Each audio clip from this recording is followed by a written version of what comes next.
జీవితంలో తప్పుగా ఆలోచించడం అనేది మాత్రమే సమస్య.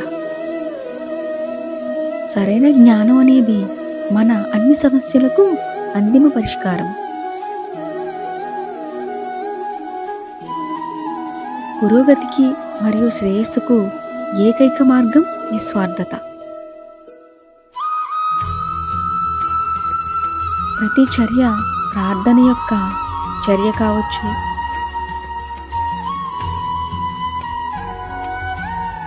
మనం చేసే ప్రతి ప్రార్థనలో ఒక భాగంగా ఉండాలి. ప్రతిరోజు ఉన్నత స్మారక స్థితితో కనెక్ట్ అవ్వండి.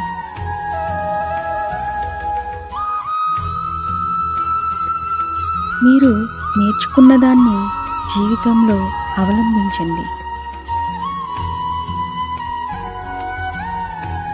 వ్యక్తిగతంగా ఆత్మవిశ్వాసాన్ని వదులుకోకండి.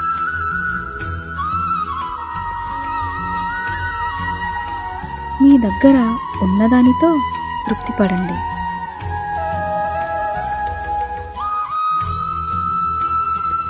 చుట్టూ ఉన్న ప్రతిదానిలో దైవాన్ని చూడండి.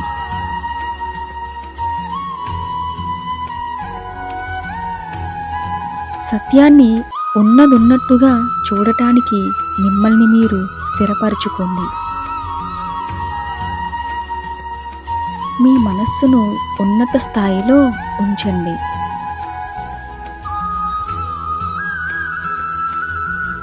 మాయ నుండి వేరుపడి దైవత్వంలో మునిగిపోండి. మీ లక్ష్యానికి సరిపోయే జీవన శైలిని గడపండి.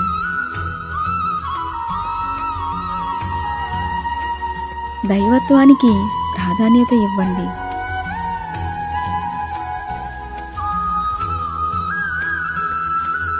మంచిగా ఉండడమే ఒక గొప్ప ప్రతిఫలం.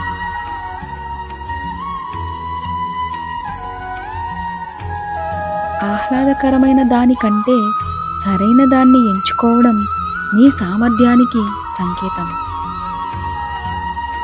పదండి, దేవునితో ఐక్యమవుదాం.